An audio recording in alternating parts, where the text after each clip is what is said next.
Meryl, hi, welcome to the Female Startup Club podcast. Thank you so much for having me. It's so nice to be here. It is so nice to be here. I'm so excited to talk to you today and learn all about your journey with Barbari. It looks so amazing. I'm obsessed with your website. It's so cool. And the little clicker button thing, like the mouse arrow. Love that. Just a tiny detail. Love it. Yeah, the cursor. Yeah, the cursor. That's what I'm trying to say.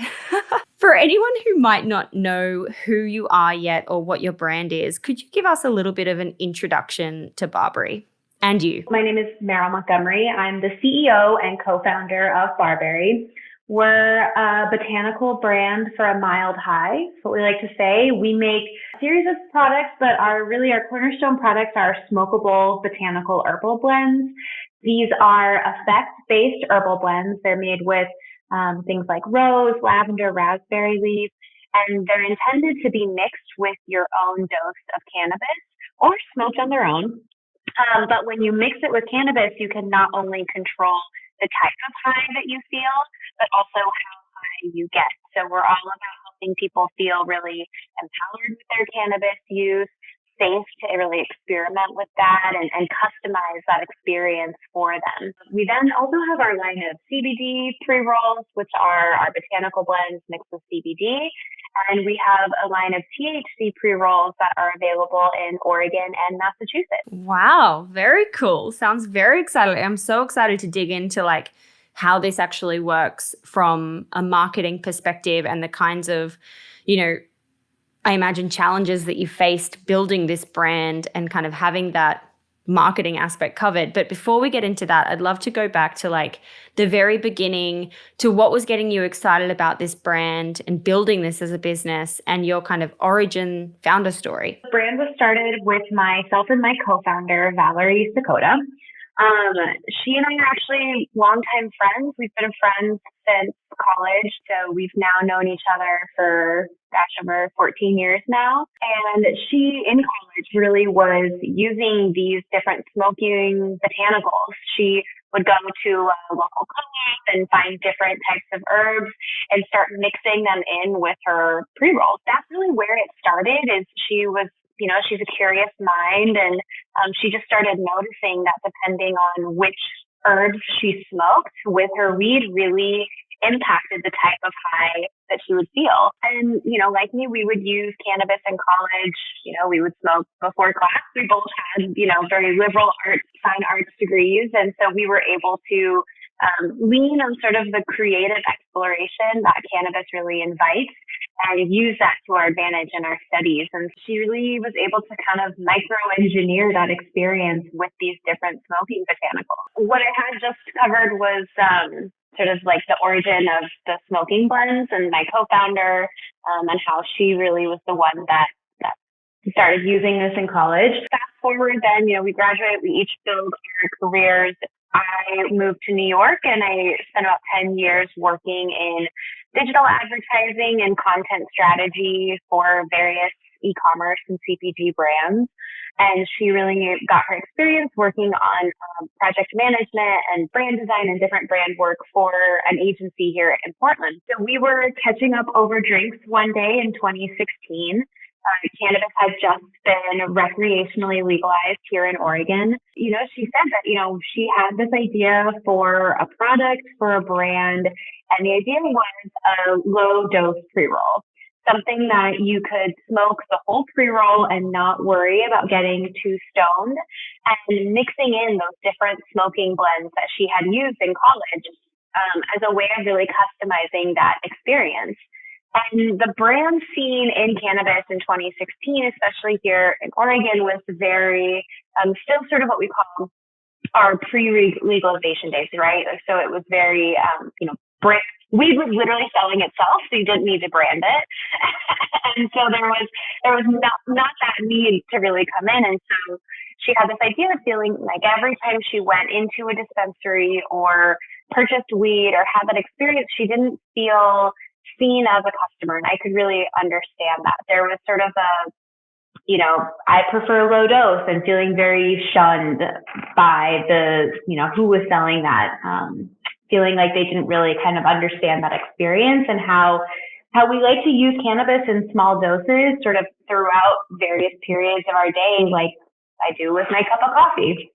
So the idea was to really bring together the functionality of the product, but also our really kind of keen and creative and kind of weird brand experience that we've come to build today. So that was really the origin, right? Was those drinks in 2016. And then through 2017, we really worked on kind of pulling together some early phases of what the brand could be, getting the website ready. And then in early 2018, we launched our herbal smoking blends. And, you know, you were mentioning a little bit about marketing, and we can talk a little bit about that, but the blends themselves have been a really important part about how we've been able to grow and scale within the cannabis space without actually having any cannabis in our products. Wow, what a journey. It sounds so amazing. And obviously the landscape, it sounds like, has changed so much from 2016 to 2022 when, especially in this industry for cannabis, it's gone through a massive kind of a growth phase.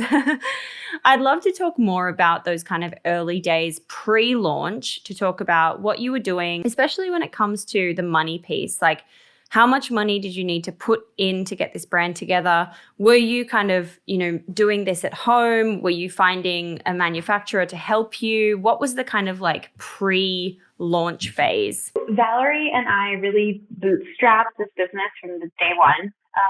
We were both working full-time jobs. So like I said, I was working in New York and she was here in Oregon. And we were just doing this completely as a side hustle. We knew that creating a product was something that would require, investment. And anything requires a certain amount of investment, but creating our own product and our own brand was sort of not going to be the thing that we launched with. So what we did is while we were doing the side hustles, we launched with an e-commerce shop, and that e-commerce shop was really our footstep into this world. So that actually contained no products of our own. We sold other people's products. We sold pipes, we sold crystals. We really wanted to create an experience for the cannabis consumer, things that they would need and enjoy that really fed up into our, brand lifestyle, but also was a pretty low entry point in terms of cost. We found partners that would work with us for low minimums, and really just started to build traction that way. And really being able to just have a website, being able to launch an Instagram, start engaging with people and creating some brand awareness that we are a lifestyle brand.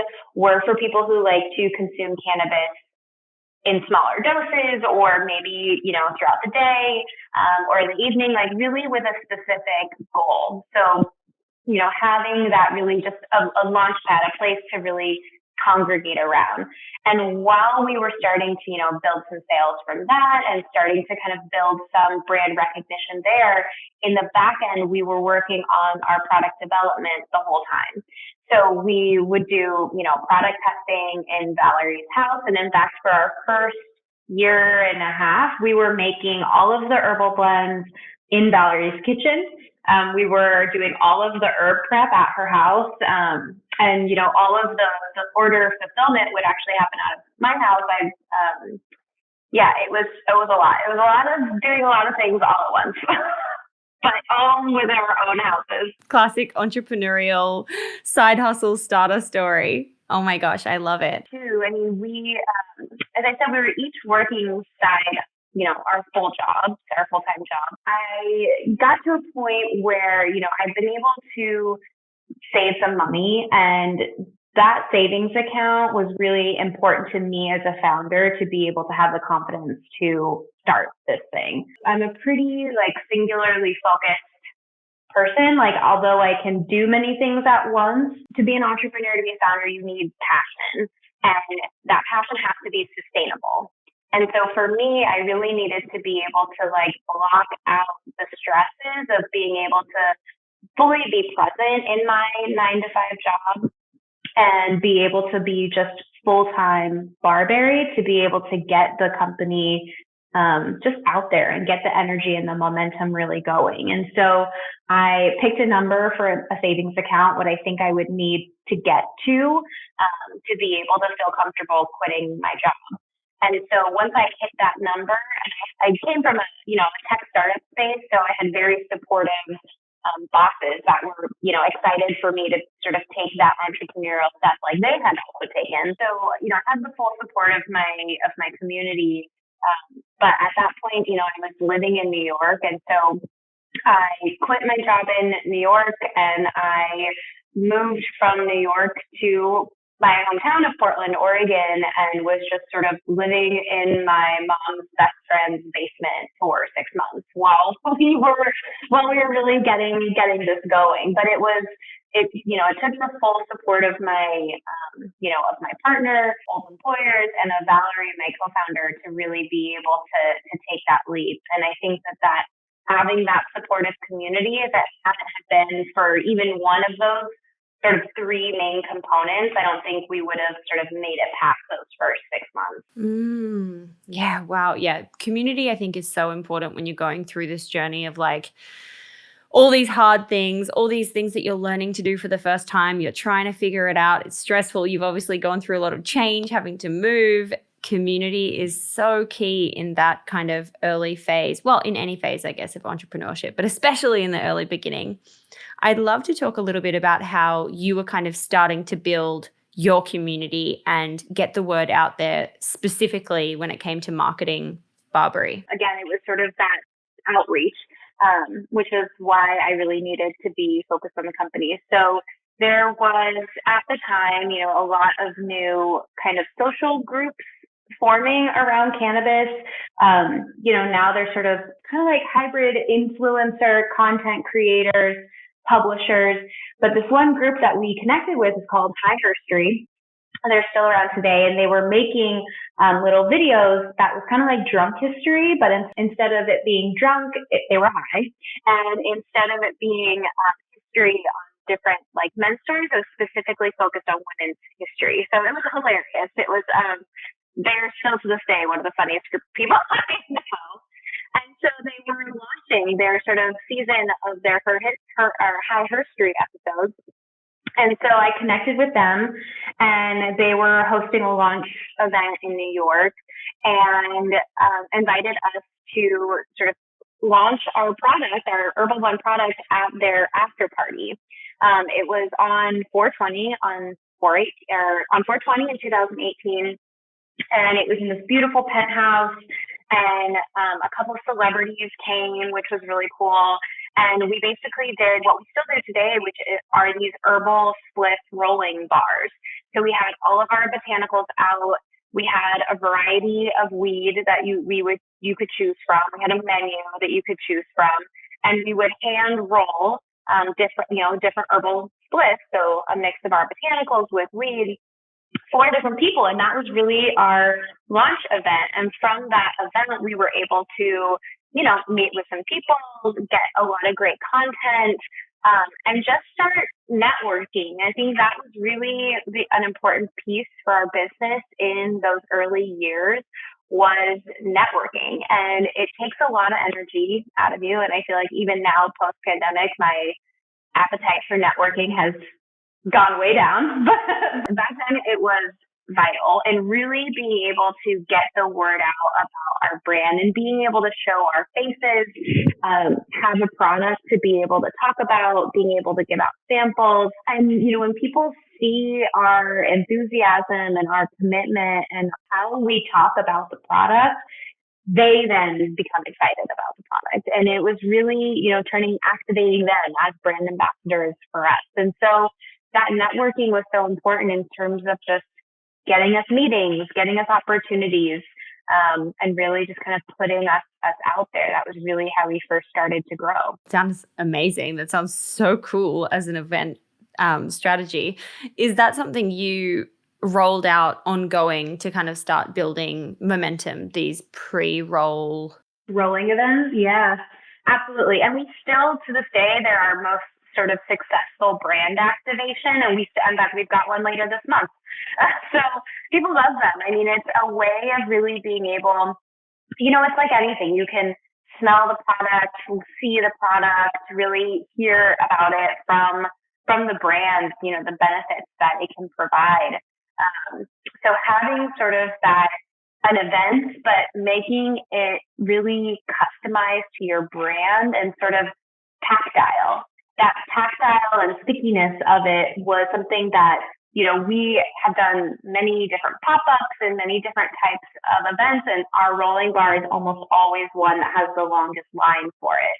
I mean, people love free pre-rolls or pretty low cost pre-rolls. Sometimes we'll charge for pre-rolls, but if we're hired for an event, we're obviously giving them out for free. It is. I mean, people just will wait in line and then be the friendliest. They're so nice. Like anytime we get to chat with consumers too, it's fun for me. I get to meet them and see their excitement, and sometimes they recognize us, and sometimes they're just learning about us for the first time. And every time it's just a party. It feels like, like when you go to a house party and somebody's rolling joints, it's just like that. Sounds so cool. So much fun.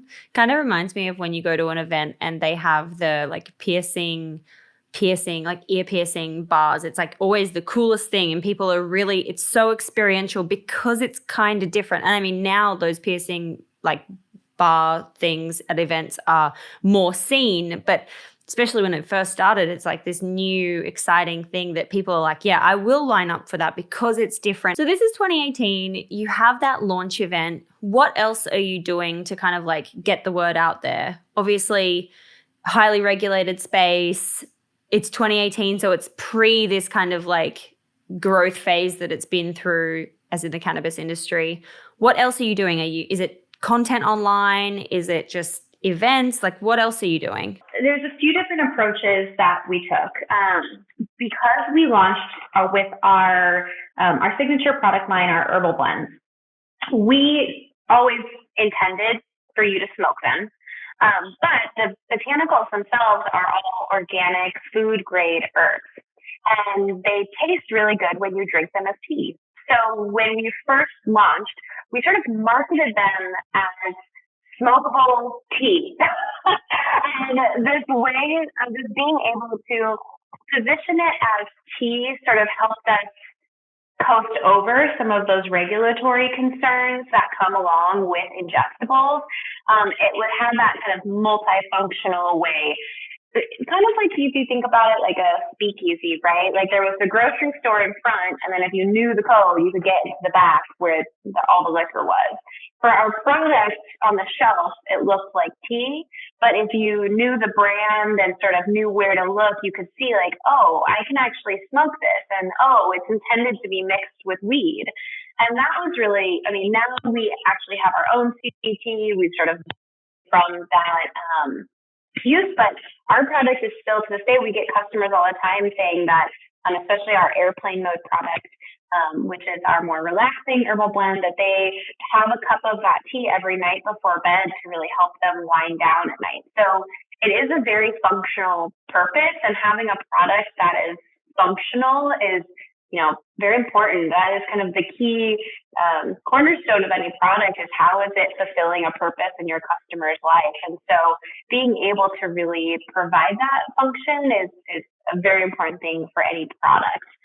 From a marketing perspective, as I mentioned, my background is in content marketing and digital strategy. And so we've never been able to really do any paid digital ads like Facebook ads or Instagram ads. And TikTok has blocked us and kicked us off pretty much every video we do. So we've never been able to really get into TikTok either, which is crazy because smokable botanicals is a huge trend on TikTok. But as a brand, we're sort of gated from being able to participate in that conversation. Wow. Are you able to approach it more as like the founder and not as Barbari, but as Meryl? Well, Meryl does not like social media. I do it, there's certain things I'm really in there for the memes and for my like group DMs that I have. And thank God there are people like my co-founder, and we have, a social media marketer that really runs with it, because we've been able to grow our social media account really well. And I have been getting more into Instagram and into Reels and things as, especially over the last few months. It's been fun, but personally, it's a life goal of mine to one day not be on any social platforms and just to kind of. It's the dream. Yeah, I know. It's the dream. But yeah, I mean, that's a great approach. And I think it's definitely something that we've been, talking about on TikTok is like, how can we, is it worth our time? How do we want to get into this and those types of things? But from us, what is actually our most successful traffic driver is search. And so we invest quite heavily in our blog content. So we really strategize. So every month we get together and we plan out our next 3 months content strategy. We talk about what, if we're launching any products, what is going to be like our theme for that month? How are we really going to be supporting this content strategy? And so we look at things like, okay, how are people searching for us? How are they finding us? Are there any press pieces out about us that might be helping with certain search factors? And really recreate the strategy around those keywords and figuring out how to really be sort of ahead of the terms and ahead of it before they can actually are, oversaturated. So we consistently, month over month, search is our number one traffic driver. And we make sure to really work hard in providing blog content, PR, as well as social content to really support that unified theme, whatever that theme is that month. Also, I would say just as a small business, you kind of have to be really organized. And so being able to have 3 months of content calendar built out ahead of time makes it so much easier for us to operate as operators, because we're not only creators, but we're the operators as well. And so that organization is vital. I wish I was that organized. For you, it sounds like on the search side of things, there's a lot of like organic search that's super important, blog content, PR, that kind of side of things. Are you able to kind of dabble in paid search, or is that also kind of an issue in the regulated in this kind of regulated space? Dabbled some, and I would say 98% of our paid search gets shut down. We've been able to get a few through, and it still to this day is, we aren't doing it right now, but it has been successful for us in the past, those paid search terms. I'd say, I have the background to be comfortable and kind of experimenting with different paid marketing platforms. Just working in ad tech, it has sort of primed me to kind of be like, well, I can just figure this out. I'd say for most founders, a lot of them, it might not be an accessible knowledge base, but a lot of times they're easier than you think. There's a lot of like YouTube and different tutorials out there to sort of help guide that process. It's whether or not it's kind of worth your time. We always like to do a few tests, and if we see, if we test something for 3 months and if it's looking good, then we'll keep investing our time and our resources in it. And if it's not, then we move on to something else. But we like to kind of keep those testing windows open so that we're constantly able to kind of figure out, okay, what works and what doesn't, and we're able to stay really objective about it. What's an example of something that you've been testing kind of in recent times besides the TikTok test that's really shifting the needle that you're kind of like, oh, we're going to keep leaning into this in a bigger way? To be, I would say, Reels. Reels has for sure been something that we have been really trying to figure out. When we first launched, video was like big into Instagram, and that was really inaccessible for us. Video creation is expensive. You need a production team, and then you make a whole bunch of video content that you try to chop up and make last as long as possible. And now that seems so archaic. That seems like something that was so long ago. With Reels, it's really transformed the ability to create content on the fly and kind of figuring out the type of content that works well for us as the brand, which is why I've been having more fun kind of getting in front of the camera and doing different types of Reels with my co-founder, Valerie. And so that's been something that has been figuring out, we're like, some reels only get a couple hundred views, some reels get north of 10,000 views, and we're constantly kind of pushing the needle and seeing and really optimizing okay, what is working and what are people liking to see. What on the opposite side of that, our email strategy has gone through a lot of ups and downs, and where email was once driving 20 to 30% of our orders, once the iOS formula or once that iOS policy changed this year, we noticed a big impact in how our email performance started really performing. And so it's one of those channels where we have seen success in the past, but if it doesn't continue to perform, okay, well then do we abandon it completely? What do we do with all of our subscribers? How do we get people re-engaged in this platform? For me, email has always been my favorite form of, talking to customers. It's something that my co-founder and I write ourselves. We're the ones doing all of the email newsletters. So it's sort of our direct line to our customers. And they're fun for us to be able to kind of create. And I think that they have our own unique voice. And so we brought in some other help. We've brought in some experts to really kind of help us figure out what could be going on there. And yeah, I would hate to see that channel go because like I said, it's really our direct access. Yeah, gosh. So many changes. Everything is such I don't know, it's crazy at the moment. So many changes. Yeah, when you're in the cannabis industry, you're just used to things changing all the time. And so, being an entrepreneur, things are changing all the time. But in the cannabis industry, a state could be like, no, we're not going to do smokable hemp anymore, just like that. And then all of a sudden, the whole state gets pulled off of market for us. And we're resilient. I think it's one of those things where, if you get really beat down by any little change or blow or sort of thrown off your center axis, then it's going to be really hard for your mental health in the long run. And sort of being able to kind of absorb and react to those blows accordingly has been something that we've been sort of immensely fine-tuned for by being in the cannabis industry. My co-founder and I have this saying that we tell each other all the time that we don't fail until we quit.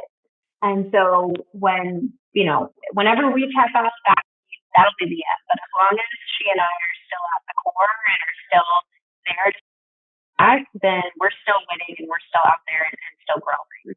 I love that. Still charging forward. When you think about your journey and you look back about the lessons that you've learned, is there anything that you wish you knew before you were starting out that you can pass on to other people who might be interested in starting a business in the cannabis industry? Really contributed to our success. And the first one is just partnerships. I think really the secret to our success. I mean, we at the end of the day are always not only, want the best for the business, but we genuinely love and want the best for each other. So it's helpful to have somebody who's looking out for your back, looking out for you, because when you're a founder, you often are putting yourself last. And having someone that wants you to not be last is really important in order to keeping things, running smoothly. I always recommend partnerships, and it's not really, I'm not saying it's for everyone, but I've always seen us compared with people that are doing it on their own, and we just seem to be having more fun along the way. Perfection kills progress. That's not my words, that's Sheryl Sandberg's words. But, when you are launching and getting things out there, it is never going to be perfect. And you're going to go through many rounds of different brand designs. You're probably going to waste money on packaging that never sees the light of day until you really put something out there and see how it goes and be able to have that information to know how to adjust or to react. But if you're constantly, trying to make everything perfect, I think you'll never get out of that launch phase, because the majority of things in your business are not going to be perfect. 100%. Done is better than perfect. We talk about this a lot on the show, and it's something that I feel like even now, even knowing that, I still struggle with wanting things to be perfect before, a new launch or whatever it is. And it really takes you have to really craft that skill of being like, nope, let's just like get it out, do it quickly, and then iterate as we go. I love that advice. What does the future look like? What do you want to shout about? What can you tell us about that's coming up for you? So we are launching a new product soon. It's a collaborative product with our friends at Chula. Chula Herbals, it's Xula Herbals. They're a queer, Latina, and Black-owned CBD brand based out of Mexico City. And just like great humans. We love every time we see them at like cannabis events, and they just fun to be around. Like we just enjoy spending time with them. And so we're really excited. We're launching our own product baby together specifically for people with wombs, people who go through different hormonal changes each month. So that comes out in October. We're looking forward to this holiday season. And I think it is, during times of economic struggle I think the whole world is really feeling right now. I just cannot stress enough, but shop small, shop small, shop BIPOC owned, like shop women owned. Amazon is convenient, but doesn't need it. I actually just downloaded this Chrome extension called Goodbye, spelled Goodbuy. And basically what it does is when you're shopping on the internet and you're browsing any website, so like for example, you select your values so that you can shop values aligned. So if you want to shop like women owned, or you want to shop like environmentally friendly, or you want to shop BIPOC, like you select those values, and then when you're on a website, it pops up saying like, this is like, women owned, and like, this is values aligned for you. Or if it's on Amazon, if you're on Amazon, it'll pop up being like, hey, you can buy the similar or exact product like elsewhere at this small business, like, and here's the website. And it gives you suggestions of how to shop elsewhere. And it's so, so great for people who really want to shop small and, shop values aligned. What's been your favorite marketing moment so far? Okay, so we did one of the herbal rolling bars for our friends at Gossamer Magazine. They were doing one of their issue launch parties, and so we were popping up there. And I got to roll some Barbari herbal spliffs for Lena Waite, a badass. Like she waited in line, which was so cool. I got a chat with her later. She's one of Valerie and I's like favorite celebrities. It was just amazing. Like I was so starstruck, but at the same time I was like, so are you investing in any BIPOC women-owned cannabis brands? Because here's my card. It was just kind of one of those like pinch me moments. Like I couldn't believe that I just got to do that. That is so cool. And I love Gossamer, such a cool magazine. We've had her on the show before to share her story too. Love it. Question number 3 is, what's your go-to business resource if you have to kind of think about a book or a podcast or a newsletter? Google. Can Google be my answer? It makes everything so much easier and makes everything so much smoother. And so it has helped us be a lot more organized. How do you win the day? What are your AM or PM rituals and habits that keep you feeling happy and successful and motivated? So I have been meditating most mornings. So pretty much I wake up, and the first thing I do is put on a cozy sweatshirt and I open my window so I can get some fresh air, and put my Calm app in. And even if you don't pay for the Calm subscription, like you do the free version, they do these timed sort of no word timed meditation that you can layer in different like nature sounds and things. So I do like birds in a babbling brook, kind of zen out. So I start each day with a 15 or 20 minute meditation. When I'm home, I try to be home. So I don't love to, pick up work projects again when I get home or things like that. Like I just usually will put my computer away and just kind of leave it away unless like I absolutely need to.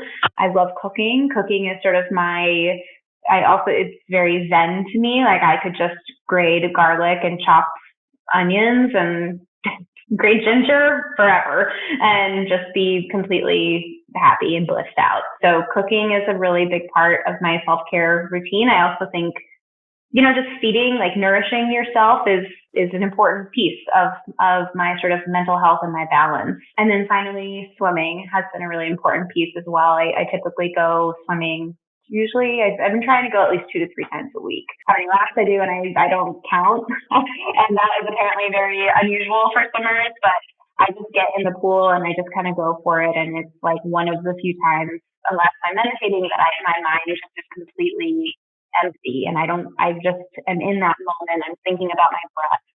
I just hear the water and that's it. My childhood really sort of framed this position or this thought in my mind that if I wasn't working, then I didn't have any value. And so I've always been like working since I was a kid. And it has taken me a long time to kind of recognize that that was sort of this identity that doesn't need to really exist. And that I can actually, it was contributing a lot to burnout. And so being able to find ways of playing has been making me a better business operator. I am a better version of myself because I am finding ways of taking care of myself. Yeah, finding that joy in other activities not related to work. Question number 5 is, what's been your worst money mistake and how much did it cost you? I think vulnerability and honesty is the most important thing with other founders. And this year we've been going through a fundraising round, and we eventually had to just close that fundraising round without successfully, getting the money that we were fundraising for. The biggest mistake that we made there is by sort of really having a lot of conversations with people that were never going to invest. I was really, I would say, chasing that carrot. And I was ignoring a lot of the red flags along the way because I had it so in my mind that once the money is in, then we'll be fine. Once the money is in, then we can move on. Once the money is in, we'll survive. That wasn't ever going to be the case for us here. And so we wasted a lot of time chasing that carrot, and, it impacted the health of our business. It impacted my mental health. And what we learned is that we never got the carrot and we're fucking fine. Chasing that money, I was ignoring all the lessons that I had always taught myself, and I was ignoring a lot of the warning signs. What were the warning signs, or what were those red flags? Well, race and gender were really tokenized. And, I think as a BIPOC woman, and I can kind of categorize it and say, like, this is just how it is, and uninformed, and they're doing their best, but we're saying some things that just felt really tokenizing. So that was one. I think they were very unorganized. When you're going into a partnership, you're not looking for that. You want it to be a true partnership. And ultimately, those deals didn't get pushed through because we started to really push back in terms of some of our own due diligence that we needed. We were bringing them on as equity founders or as equity partners. And so we wanted to, really go through a good due diligence process to make sure that they were a good fit for us. And ultimately they weren't, and it didn't work out. Yeah. Your true supporters and your true fans, I guess you could say. Gosh, thanks for sharing. It's important to talk about this kind of stuff. Totally. I mean, it was a tough time for sure. I mean, I think for me personally, like I said, so much of my identity over the last 4 years had been building. I had a plan in my mind, and this is how the plan was going to go. And it was going to plan for 4 years. When it didn't go to plan like that, it sort of was like, oh, it was I took it very personally. And I think it took me about a month to kind of realize that it wasn't me and that this was always how it was supposed to go. Question number 6, last question. What is just a crazy story, good or bad, that you can share from your journey in building Barbari? Co-founder recently had a baby. In fact, her first birthday is next week. And so it has just been, I think, one of our biggest joys, kind of bringing in the baby into a lot. She's in a lot of our meetings every day. I get to see her little face in all of our Zoom hangouts and stuff. And it's just been fun. Like I said, I love Valerie and I have such a long friendship going back, and being able to see Valerie grow from college Valerie to young professional Valerie to co-founder, entrepreneur Valerie to mother Valerie, and sort of now being able to have this baby in the mix and sort of push back on that narrative of like, you can't have it all is refreshing. It feels like, with the right support system, it might not be fully one thing, but being able to kind of fill your cup with a lot of different ways and being able to kind of watch her grow in that way has been just a joy for me as a friend and as a partner to her. And I myself, I grew up in a small business. My mom owned a day spa. So, I grew up going to my mom's work every day and sort of seeing that experience. And it's fun to kind of watch that cycle repeat itself again, to have a baby and to be able to be a part of that baby's sort of beginning entrepreneurial journey, whatever that might be, surprising and fun. And I've kind of been able to be a very happy observer of it all. That is amazing. Love that. Love that for you. Love that for Valerie.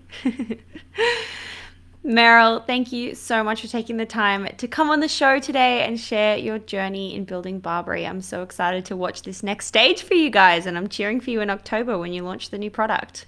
Thank you. Thank you so much.